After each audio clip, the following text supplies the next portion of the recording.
Hi guys, welcome to Module 9. We are going to be talking about project changes as well as how to control and manage those project changes. This really is a kind of a sign of a mature project manager, and it's something that many times you will gain with experience managing various projects. It doesn't mean that you cannot be equipped with tools in your tool belt to know what to expect or to always be on the lookout for potential areas of problems or potential changes going on in your project. But it's really important to be familiar with some of these key concepts that can happen during a project. There will always be changes that happen during projects, so just think about that. Think about that in your life right now. Maybe some things that you are absolutely seeing. We're going to be talking about how the world has basically reacted to the coronavirus and how businesses are adapting and changing based on this virus and based on the CDC policies and recommendations. So as we're going through this discussion, I want you to think through that and think of the things that you've witnessed firsthand of what has changed in policies and procedures for various businesses. We are going to be talking about managing scope changes. You want to think about scope creep, which is the uncontrolled expansion of the project scope. And remember, going back to the scope, it's really a breakdown of the goals and objectives of your project. So anytime you go, if you're expanding outside your goals and objectives, maybe it's closely tied into your actual goals and objectives, but it's still expanding past that. Like you may have running an employee wellness program. Many times, maybe you're going after a particular age group or particular demographic for your population. You see that maybe we're going to run a bone health for women and osteoporosis. So again, you may be targeting a specific population, and then all of a sudden you start expanding, and now we're reaching a different demographic. Maybe we're providing this for all women, or now it's shifted into men. And so again, it's not that it's a bad thing that it's targeting a different population. It just wasn't in your original plan, which can come along with unforeseen changes, which can cause problems in the budget and your critical success factors, which we will look at now. You can be reminded of your critical success factors, anything that changes the schedule, scope, cost, or quality, as well as the project acceptance, but we're not going to get into that as much as in this course. Anytime you change the scope and expand, if you're, for example, in my previous discussion on maybe an osteoporosis program for the women in your particular business or organization, if you were expanding it to offer it to men and that was not in the original plan, you have now probably increased the cost of your program because you're expanding it to more than just women, which there may have been a certain allotted cost for that.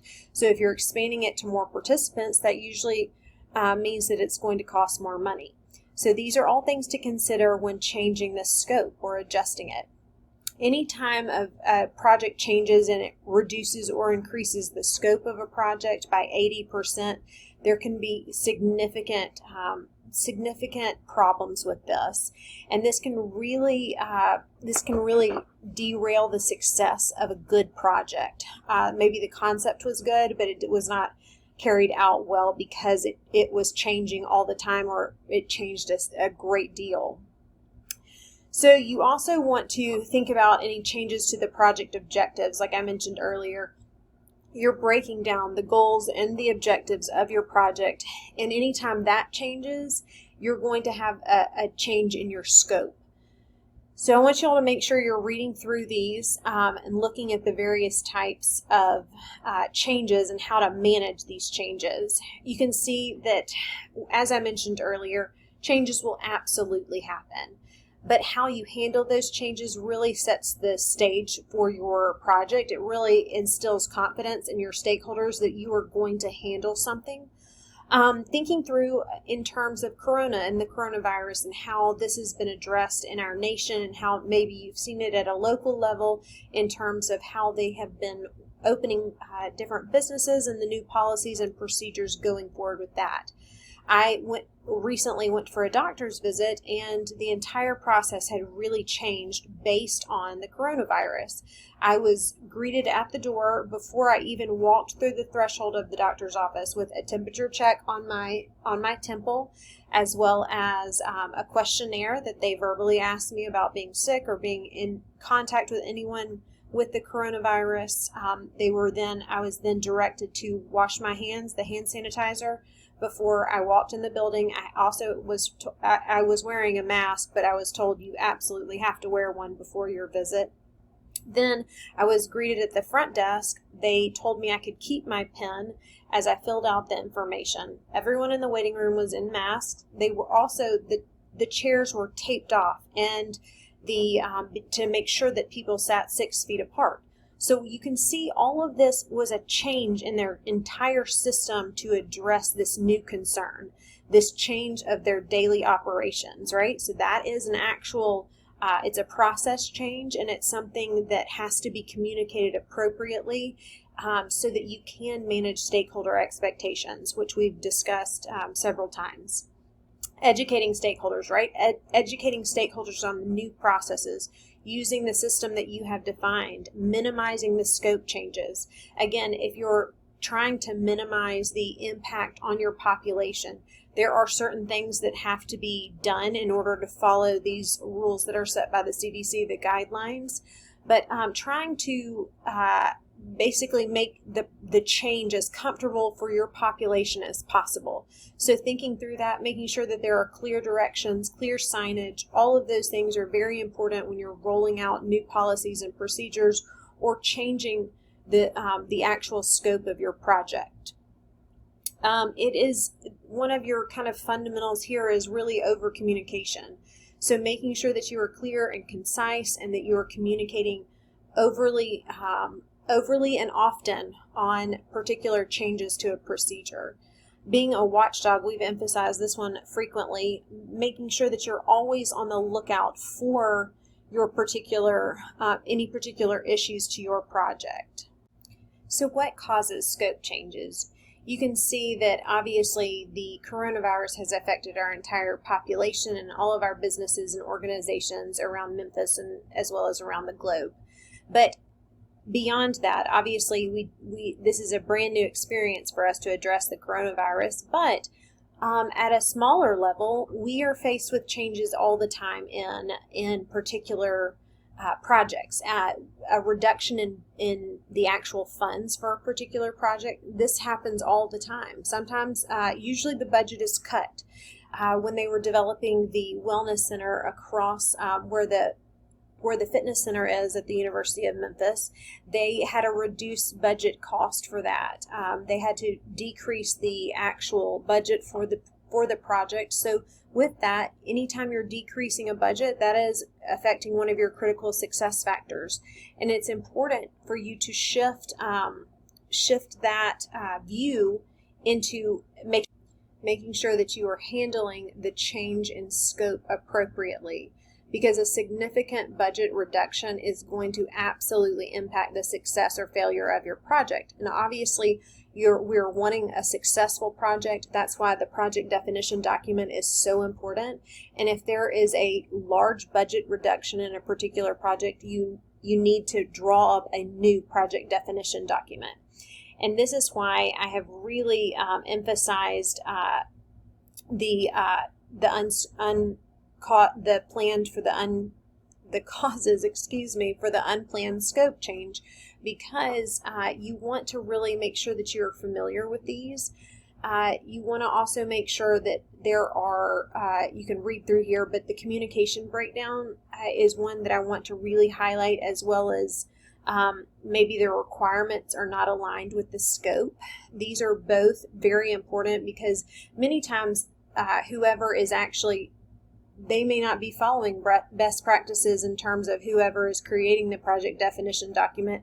They may not be the ones who are actually doing the work. So there can be some misalignment there. So that can cause breakdown later in the project. And it's very important that you are looking out for all of these unplanned scope changes. So what does a project change control system look like? you are going to have principles, guidelines, and components of this project change control system. It's very important that these are established before your project begins. Any proposed scope changes, such as a large reduction in budget, should absolutely be documented, evaluated, and approved before it goes through implementation. It should have all appropriate stakeholders involved in the process, and you're communicating this change to all appropriate stakeholders. This way, it is a process to be vetted to make sure that this is in the best interest of the actual project and meeting the goals and needs of the project when necessary, as well as minimizing those scope changes. There should be multiple pass-throughs before the actual change to the scope is actually implemented. The what-if scenarios should be focused on, and questions should be asked, and one person should not just be in charge of this. The project manager is not the sole person to execute this change. So it should go through a variety of hands and eyes to look through the scope changes and making sure that everyone is on the same plan before moving forward. Depending on the size of the company, will really highlight how a change request is processed. Now, if you work for a smaller company or a smaller organization, they may not have an official change process in place.